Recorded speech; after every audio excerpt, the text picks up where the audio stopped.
हमारे संघ के जन्मदाता और इस संघ के कर्मठ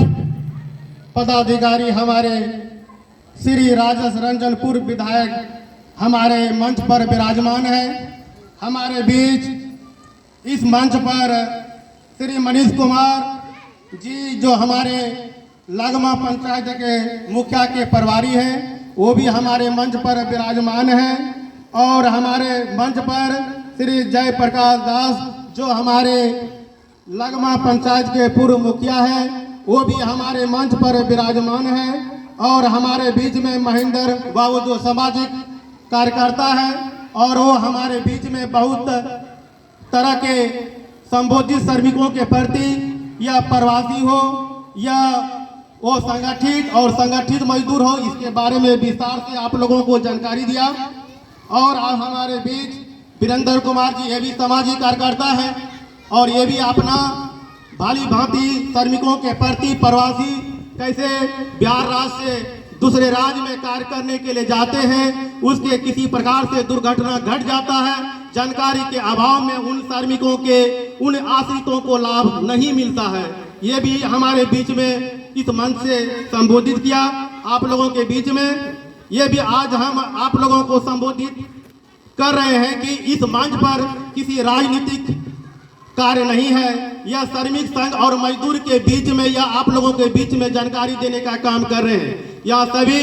कोई राजनीति, कोई पार्टी पॉलिटिक्स, कोई तरह के बात इस मंच पर नहीं हो रहा है। इसमें आप लोग हक और अधिकार के लिए जो हमारे बीच में तमाम संघ पदाधिकारी आपके बीच में हर एक जानकारी आप लोगों को रखा, ये आप लोग इस जानकारी को, पहली बात तो ये आपको जानकारी क्लियर करना चाहता हूँ कि पहले तो आप संगठित होने के लिए तैयार होइए। जब तक आप संगठित नहीं होंगे अपना हक और अधिकार आपको नहीं मिलेगा। आपके समाज में शोषित आप मजदूर को आपके लहाज पर सभी ने राजनीति करने का काम करेंगे, लेकिन जब तक आपको इस पढ़े लिखे, जब तक आपके समाज में बच्चे को शिक्षित नहीं करेंगे, जब तक आपकी कोई प्रकार की जानकारी श्रमिकों के प्रति आपको नहीं मिलेगा। क्योंकि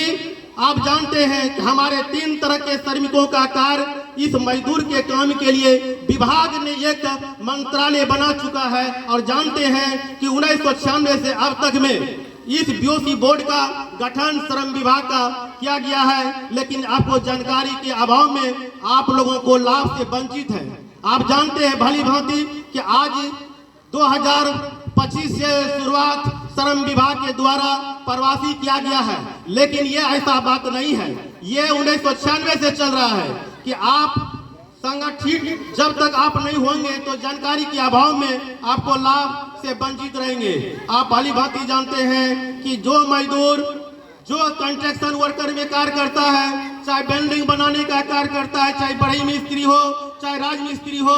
चाहे जो घर के बनाने के लिए टाइल लगाने का मिस्त्री हो, वह कंस्ट्रक्शन वर्कर में आते हैं। वह मजदूर नियोजक निबंधन के साथ उस प्रबंधक के हक और अधिकार के लिए लड़ाई से हार जाते हैं, इसलिए उसको हक का लड़ाई में लाभ नहीं मिल पाता है। आप ये भी जानते हैं कि वो प्लान चल रहा है, आपके क्षेत्र में आपका लाभ को नहीं मिल पा रहा है, ये भी दुर्भाग्य बात है। आप भी जानते हैं कि आपके 10 किलोमीटर की दूरी पर कोई सुविधा और चिकित्सा का सुविधा मिला जाता है, लेकिन आप लोगों को मिलता नहीं होगा, ये भी हम जानते होंगे। और आप लोग भली भांति जान रहे हैं, यहाँ पर हमको बातचीत करने का मौका मिला, कहा कि नहीं कोई तरह का हमको सुविधा नहीं मिलता है, ये भी दुर्भाग्य है। और हमारे केंद्रीय अध्यक्ष ये भी जानते हैं कि यह राजनीति के क्षेत्र से हटकर यह मजदूर की सेवा करने के लिए दिन रात प्रतिनिधि इस कार्य के लिए, इसको ये पता नहीं कि हम बीमार हैं कि बीमार की उपस्थिति में हमको कहाँ जाना है, ये जो सबसे बड़ी आपको हक और अधिकार लाने का कार्य कराते हैं।